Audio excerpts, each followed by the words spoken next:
Hey guys, I'm Jesse Percival, and I was the director of Oneiros. This was the first film I had ever done, as I did not grow up making home movies. This was for an English project that was requiring me to do something new in my current life, and I had just seen Tim Burton's Ed Wood, and so I felt really passionate about wanting to make a movie. I'd always loved film before, but it was kind of 2 years before this I had started to get really into film. And after watching Ed Wood, I'd really wanted to become a filmmaker. So I ended up making this. I understood how to do nothing, how to edit, how to do anything. So I ended up screwing up a lot. And I think it really shows. I don't personally like the video myself, but I've been told it's entertaining. So I thought I'd give a reflection on it. Thing is, now I believe I've come to an area where I can make better films. Now, a lot of people wonder where the name 37 Productions comes from. Well, it's a reference to my favorite comedy, Kevin Smith's Clerks. For those of you who have seen that movie, you obviously know which joke I'm referring to. If you haven't, I will not spoil it, and go see that movie. Now, this first shot of the film was a model shot. I've always liked using models to create a sense of grand scale, and I ended up making a video that was only models, so... But this was my first attempt at it, and it was the first thing I'd ever shot. This took me 2 days to do, because I took one day to actually build the model room, and I spent the next day actually filming it because I had no shutters on my windows, so I couldn't make it dark enough to actually get the lighting. But after a while, I finally was able to get it, and I'm happy with the result. Now I need to answer where this title comes from, because it confuses a lot of people. Oneiros translates to dreams in Greek, or at least it translates somewhere in that range. It might be dream or dreaming. I actually have no clue because I don't speak Greek, which makes this a little stupid, but it is.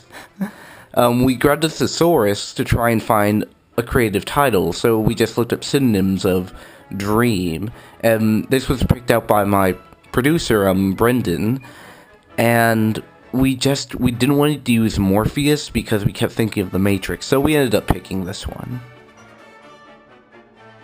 As a testament to me not knowing how to work a computer when I made this video, I created all these titles on a computer and then refilmed them with a camera and then put them into the project because I didn't know you could just generate text. It looks and sounds stupid, however, the way it appears on there really makes it seem like it was part of the actual film, like we actually went out and filmed that, which it should feel that way, and most projects I do now really feel like the text was added in after, so it's a kind of a mixed blessing here.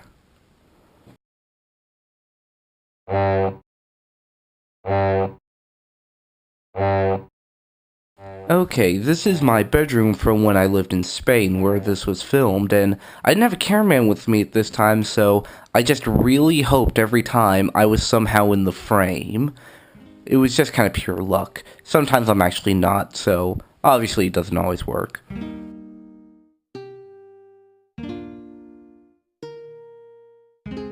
I also didn't have a camera, which meant I had to use my sister's tiny point-and-click camera, which wasn't meant for video at all. The real funny part about that is she had a pink camera, so all my friends gave me crap for carrying around this tiny pink camera wherever I went in school for about a month. I made sure to have Nosferatu as my desktop background. It's still my favorite silent film, and it's partially what inspired me to do the film this way.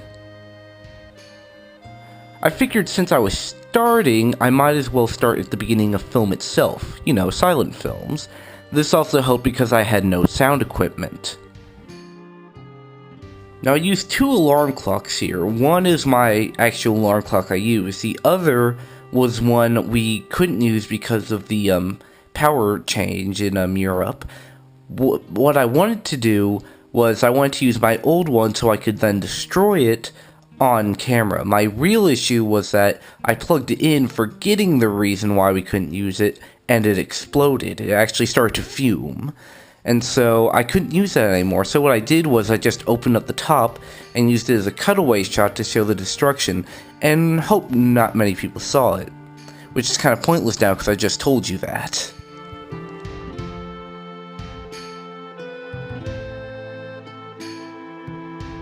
And now this is my sister's room, where I didn't have anywhere else to film, so we just filmed certain scenes throughout the rest of my house and tried to pass it off like they were different places. Probably because the walls look the same, it doesn't work very well, but worth a shot.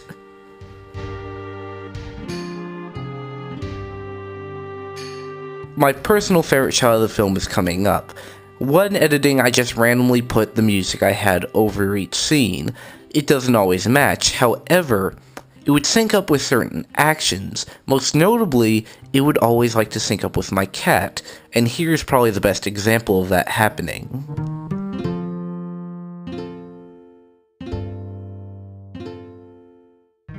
It's funny how that sort of thing happens. I think it's just kind of dumb luck.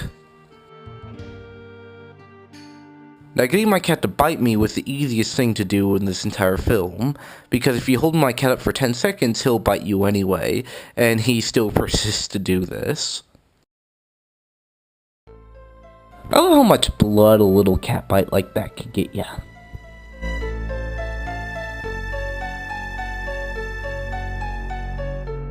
And it's gone because it's a dream. Nothing makes sense. Just like the video, just go with it.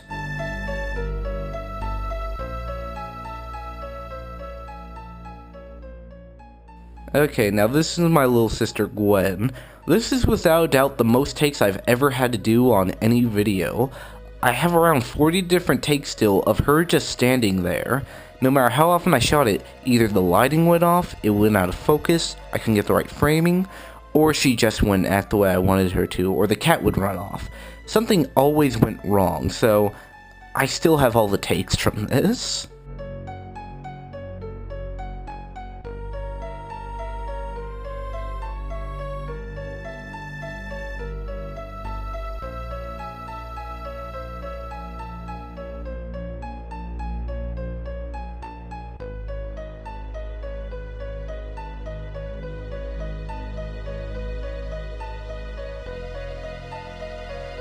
Now this scene took a while to light. Our only lighting was a little lamp. I had to act, Brendan had to shoot, so we had to have Gwen do the lighting. And unfortunately she wasn't kind of up for it, so we always had a lot of issues with this.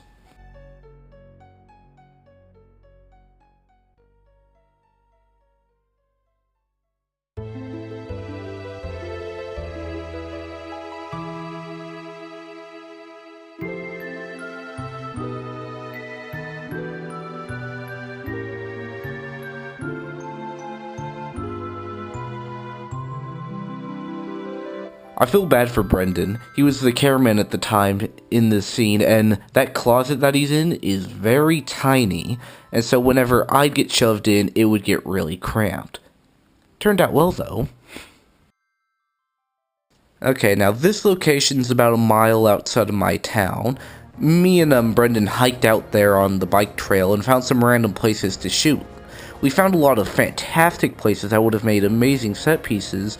However, we were adamant we didn't want to have the town in any of the shots, or the background city, so we had to angle everything to make sure we didn't see that. Unfortunately, this meant giving up the many great shots we could have achieved.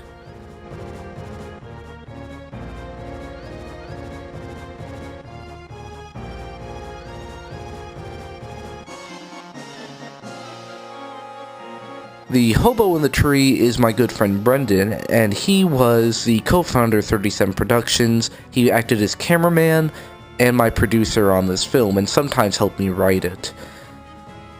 His Facebook profile picture is still a frame from this, and it always brings back fond memories, because I think this was one of my favorite times we were able to spend together.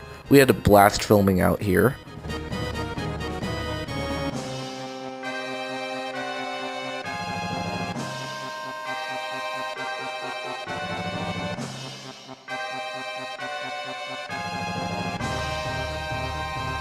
Now that trip that just happened was real.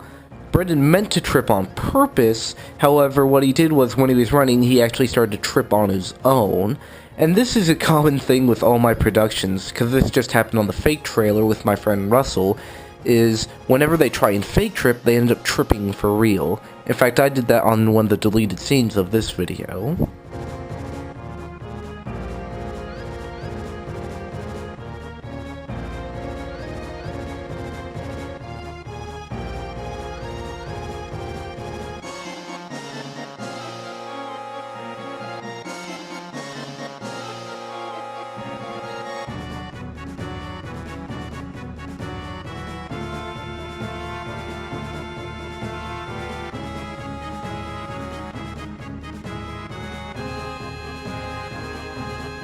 Now, I'd like to point out that this film has no plot. Originally, it had a far more constructive and easy to follow story. What happened was half my actors quit, and I'm kind of shy, and I didn't want to go get new actors, and I was in a rush. So what we ended up doing was, on the spot, we'd make something up. And so a lot of this is just us filming randomly with a camera.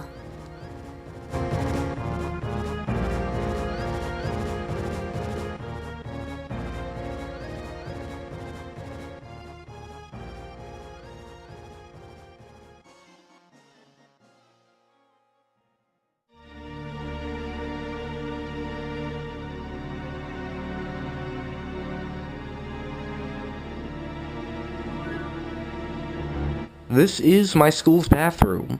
I filmed this early in the morning and prayed to God no one walked in on me filming in the school's bathroom. I also shot outside the bathroom for the next scenes, and it was funny because I walked out and there was my history teacher just kind of staring at the camera. He gave me a good chuckle and walked off. I miss Mr. Tribe, and Mr. White, who gave me the project to do this, and who also let me buy his Clockwork Orange shirt, which is come in handy. Come in handy.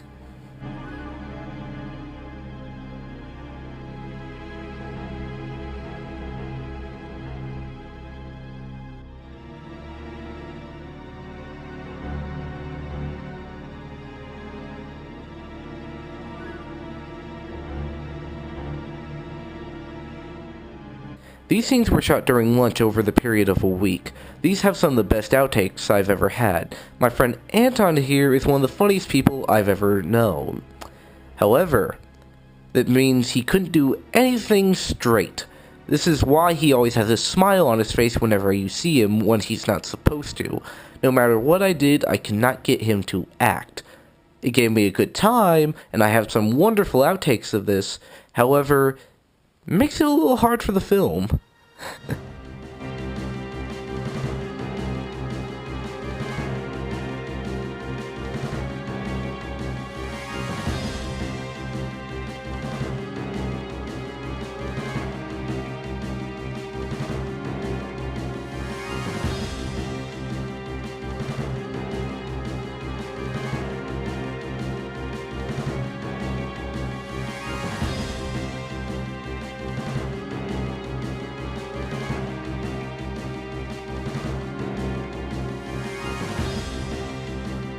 This man here is Pedro. He's by far the best actor I've had the pleasure of working with.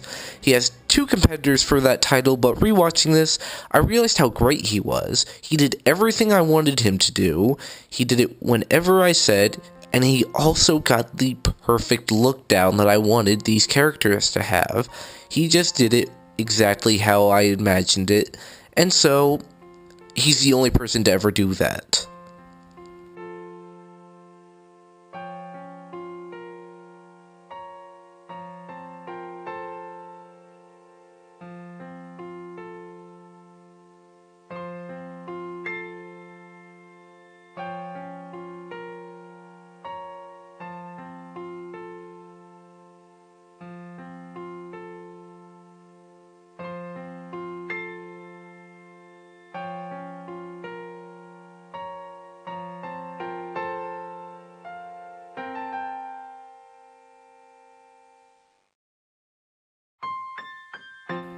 Now these shots here were a pain to edit because I ended up forgetting to turn them into black and white.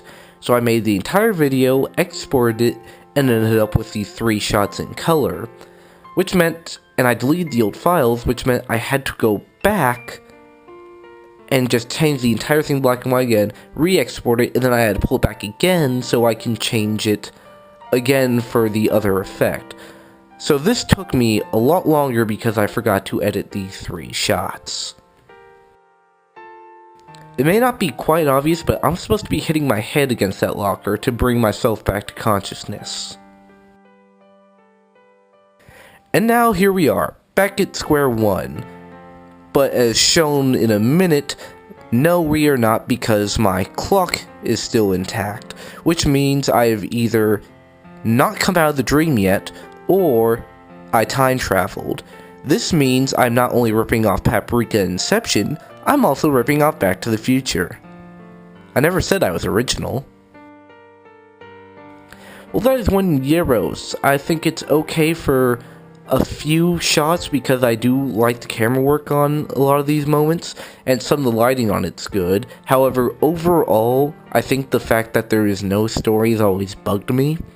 And yeah, whoever I got to play that lead sucks because I hate his acting and I'll never work with him again. Well, thanks for watching. I hope you enjoyed this commentary. I intend to do one on all my videos eventually, so see you next time.